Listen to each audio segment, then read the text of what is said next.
हमारे चैनल में आपका स्वागत है। आज मैं अपनी स्टोरी में बात करूंगी रजिया सुल्तान की। जी हाँ, रजिया सुल्तान मुस्लिम पहली महिला है जिसने दिल्ली पर राज किया था। वह बहुत खूबसूरत, कर्तव्यपरायण, वीर नारी थी।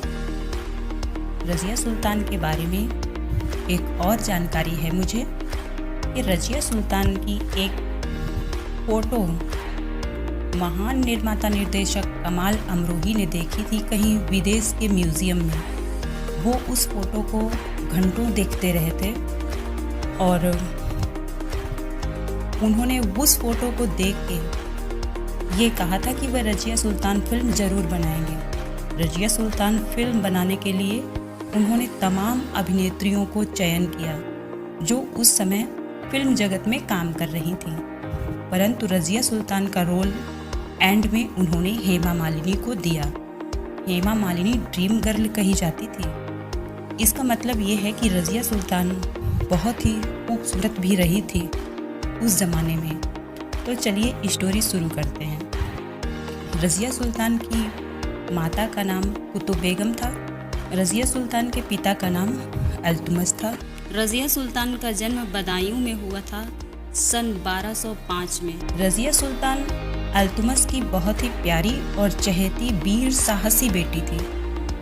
अल्तुमस के 11 संतानें थीं। 11 संतानों में से 3 का नाम इतिहास में अधिक पाया जाता है, जिनमें से रजिया सुल्तान, रुकनुद्दीन शाह और बैराम खान हैं। ये तीनों का उल्लेख इतिहास में आता है। रजिया सुल्तान अपने भाइयों से अधिक वीर थी, योग्य थी और अल्तुमस रजिया सुल्तान को बहुत चाहते थे। अल्तुमस ने 3 शादियां की थी। तीनों शादियों में से उनके 11 बच्चे थे। अल्तुमस की मृत्यु के बाद दिल्ली का सिंहासन रुकनुद्दीन शाह को दिया गया। रुकनुद्दीन शाह सिंहासन पे बैठते ही बहुत ही आराम फरोश, भोग विलास में बिजी रहने लगा। उसने दिल्ली की जनता की तरफ कभी ध्यान ही नहीं दिया। रुकनुद्दीन की जगह उसकी माँ का शासन चलने लगा। उसकी माँ शाह दुर्गन थी जो एक नृत्यांगना थी जिससे अल्तुमस ने विवाह कर लिया था। नृत्यांगना होने की वजह से उनका दिमाग भी कुछ वैसा ही था। वह भी दिल्ली का राज्यकाज संभाल नहीं पाई। किसी का भी अपमान कर देना, किसी भी बड़े अधिकारी को कुछ भी बोल देना, अपनी बात किसी भी तरह से कुछ भी करके सबसे मनवा लेना, जनता को बेवजह दंडित करना, यह उनके कार्य थे।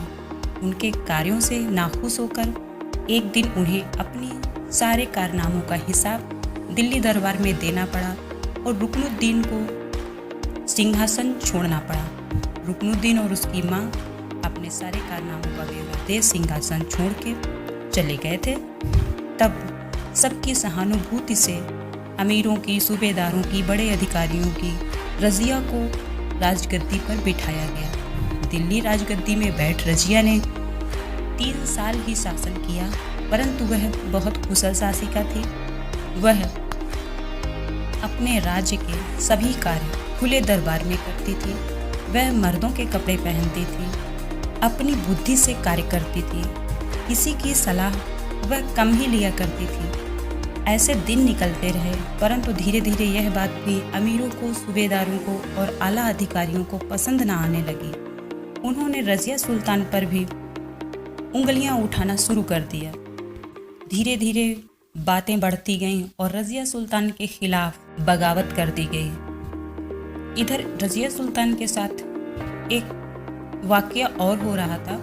घोड़ों के कप्तान जमाउद्दीन याकूत से रजिया सुल्तान का प्रेम प्रसंग चल रहा था। कुछ लोगों का यह मानना था कि रजिया सुल्तान की तीसरी माँ शाह दुर्गन की ये चाल थी। जमाउद्दीन याकूत को शाह दुर्गन ही महल में लेके आई थी। वह अपने काम में इतना दक्ष था कि रजिया सुल्तान को पहली नज़र में ही वह पसंद आ गया था। रजिया सुल्तान को ऐसे लोग बहुत पसंद थे जो अपने काम में बहुत ही माहिर और दक्ष हुआ करते थे। रजिया सुल्तान ने उसे तुरंत अपने महल में काम दे दिया। इसके बाद वह धीरे धीरे जब रजिया सुल्तान के बहुत करीब आया तो रजिया सुल्तान ने उसे अपना अंगरक्षक भी बना लिया। लेकिन बात यह थी कि यह शाह दुर्गन की एक चाल थी रज़िया सुल्तान को बहकाने की। यह बात भी अमीरों को, सूबेदारों को और राज्य के तमाम ऊंचे अधिकारियों को पसंद नहीं आई। इसी बीच भटिंडा के सूबेदार ने मलिक अल्तुनिया, जिसको कहते थे, उसने रज़िया के साथ निकाह का प्रस्ताव भेजा। रज़िया ने वो प्रस्ताव भी ठुकरा दिया।